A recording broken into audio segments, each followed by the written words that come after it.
0 ते 6 ही वर्ष खरंच इतकी महत्वाची आहेत का? तर याचं उत्तर आहे हो. कारण याच वर्षामध्ये मुलांच्या ब्रेनचा म्हणजे मेंदूचा 90% विकास होतो. त्यामुळे मुलांच्या या वर्षाला गोल्डन इयर्स पण म्हणतात. मुलांच्या पॅरेंटना वाटत असेल, की मूल आपलं 1 वर्षाचं आहे, 2 वर्षाचं आहे, याच्याशी काय बोलायचं, याला कुठे समजतंय किंवा हा काय उत्तर देणार आहे किंवा याला काय समजतंय, असं म्हणत असाल किंवा असं समजत असाल तर समजू नका. कारण मुलांना तुम्ही जे बोलता ते सगळ्या गोष्टी हळू-हळू समजत असतात. तुमची भाषा, तुमचं वागणं, तुमचं बोलणं, तुमचे संवाद, तुम्ही जे काय बोलता, जे काय रिएक्ट करतात ते मुलं कॅचअप करत असतात. तुम्हाला कॉपी करत असतात. त्याच्यामुळं मुलांशी भरपूर बोला. तुम्ही भरपूर बोलल्यामुळं मुलं तुमची जी भाषा आहे ते पटकन बोलणार आहेत. कारण तुम्ही त्यांच्याशी तेवढे संलग्न राहा. तरच तुम्हाला हळूहळू तर ते पटकन त्यांची ग्रोथ होईल. तुमचं वागणं बोलणं सगळं ते पटकन कॅचअप करतील.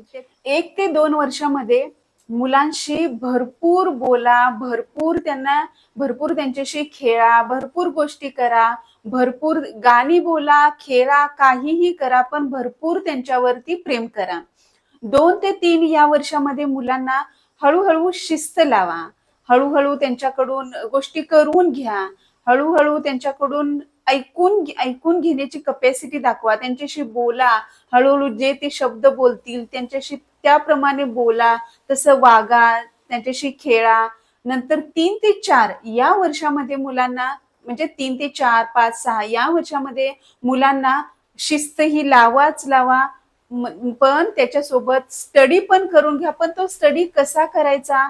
तर त्यांना अक्षर ओळख, रंग किंवा फ्लॅश कार्ड किंवा जे त्यांच्याकडून करून घेता येईल गमतीप्रमाणे खेळाद्वारे जो अभ्यास करता येईल तो अभ्यास त्यांच्याकडून करून घ्या.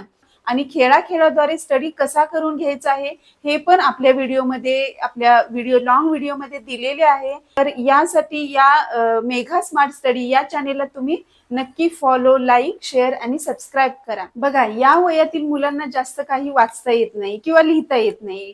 तर तुम्ही त्यांना डेली तुम्ही त्यांना पुस्तके वाचून दाखवा. त्याच्यामुळे त्यांना वाचनाची सवय लागेल. त्यांना टीव्ही किंवा मोबाईल या स्क्रीन पासून दूर ठेवा आणि त्याच्याऐवजी त्यांना रंगकाम म्हणजे कलर, ड्रॉइंग ह्या गोष्टीमध्ये गुंतवा. त्यांच्या ऍक्टिव्हिटी वाढवा. तुम्ही ऍक्टिव्हिटी करा. तुम्ही ऍक्टिव्हिटी स्वतः केल्यानंतर तुमची मुलंही तेच करणार जे तुम्ही करणार आहात.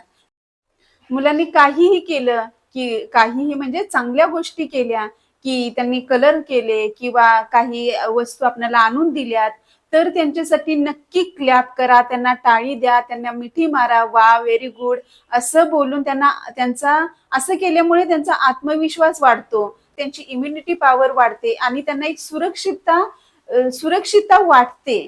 तर ते तुम्हाला बोलून दाखवणार नाहीत, पण नक्की त्यांना सुरक्षितता वाढते. त्याच्यामुळे प्रेम निर्माण होतं, एक बॉन्डिंग निर्माण होतं आणि प्रत्येक पॅरेंट म्हणजे आई-वडील दोन्हीही वडिलांनी खास करून वडिलांनी कमीत कमी त्यांना 10-15 मिनिटे तरी द्या. बॉन्डिंग हे याच वयात निर्माण होतं, की आई तर 24 तास असते, पण पप्पा जॉबवरती जात असल्यामुळं थोडं कनेक्शन थोडं कमी होतं. पण त्यासाठी तुम्ही दिवसातून कमीत कमी 10 मिनिट तरी किंवा 10-15 मिनिट तरी आपल्या मुलांना द्यावा. त्यांच्याशी गप्पा मारा, त्यांच्याशी खेळा, सगळ्या गोष्टी करा. तुमचा बॉन्ड खूप छान निर्माण होईल. मी मगाशी म्हटलं, की या वयामध्ये मुलांचा 90% विकास होतो. तर हे या सर्वामुळे आता मी जे सांगितलं आत्मविश्वास, मुलं कॉन्फिडंटली बोलतात बघा. मुलं कॉन्फिडंटली तेव्हा बोलतात जेव्हा घरातलं वातावरण सुरक्षित चांगलं असेल, प्रेमळ असेल किंवा आई पण ठामपणे बोलते, पप्पा पण ठामपणे बोलतात की आपली मतं मांडतात. तेव्हा त्यांचं बघून मुलं पण तशीच मतं मांडतात की हा मला हे वाटतंय किंवा हे मला हवंय. तर हा जन्मता येत नसतो. तर तो आई वडिलांच्याकडून त्यांचं बघून मुलं कॉपी करत असतात आणि हा स्टँड मग येत असतो. म्हणजे आत्मविश्वास मेन म्हणजे घरातलं वातावरण प्रेमळ ठेवा. तुमची जी हजबंड आणि वाईफ, नवरा बायकोंची जे काही भांडण असेल ते चौकटीमध्ये ठेवा किंवा मुलांच्या समोर ते प्रेझेंट करू नका. त्याच्यामुळे मुलांच्या मनावरती परिणाम होतो. तर जे काही असेल डिस्कस ते तुम्ही तुमच्यामध्ये करा. जेव्हा मूल झोपलेलं असतं किंवा मूल बाहेर खेळायला गेलेलं असतं, तेव्हा तुम्ही तुमच्यातलं डिस्कशन जे काही असेल, अपोजिट असेल, काहीही डिस्कशन असेल, ते त्यांच्या समोर न करता ते तुम्ही सेपरेटली डिस्कशन करा. आणि आणि याचा परिणाम हा होईल की मुलांची पॉझिटिव्हिटी वाढेल. मुलांच्या मनामध्ये असं काही राहणार नाही की हे म्हणजे मुलं असे प्रेशर खाली येतात. मुलं दाखवत नाहीत, लहान असली तरी मुलं दाखवत नाही, त्यांना बोलता येत नाही, त्यांच्याकडे तेवढे शब्दसंग्रह नसतो. पण ती मनाला त्यांच्यामध्ये किंवा डोक्यामध्ये त्यांच्या कुठेतरी असतं की हे असं केलं की असं होतं, मम्मा असं ओरडते किंवा पप्पा असं ओरडतात किंवा असं केल्याने असं होतं. हे सगळं मुलं कॉपी करत असतात. त्याच्यामुळं मुलांशी बोलताना प्रेमळ बोला. आता मी मगाशी सांगितलं की आई 24 तास असते आणि पप्पा जॉबवरती जातात. पण असंही असतं की आई पण जॉबवरती जाते आणि पप्पा पण जॉबवरती जातात. मग अशा वेळी मूल एकटं राहतं. मग अशा वेळी बॉन्डिंग कसं करायचं?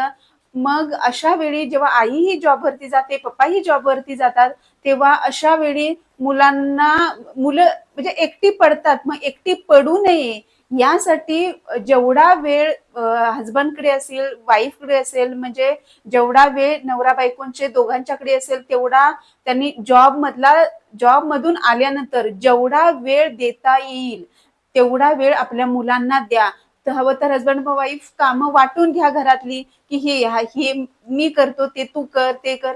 आणि असं मिळून दोघांनी घरातली कामं करून दोघांनी मुलाला जास्तीत जास्त वेळ द्या. कारण 24 तास मधले काही तास तुम्ही बाहेर असता, तर मुलाला तसं ते फील होत असतं. पण काही काही वेळेला ऑप्शन नसतो, आपल्याला जॉबला जावं लागतं, दोघांनाही कमवावं लागतं.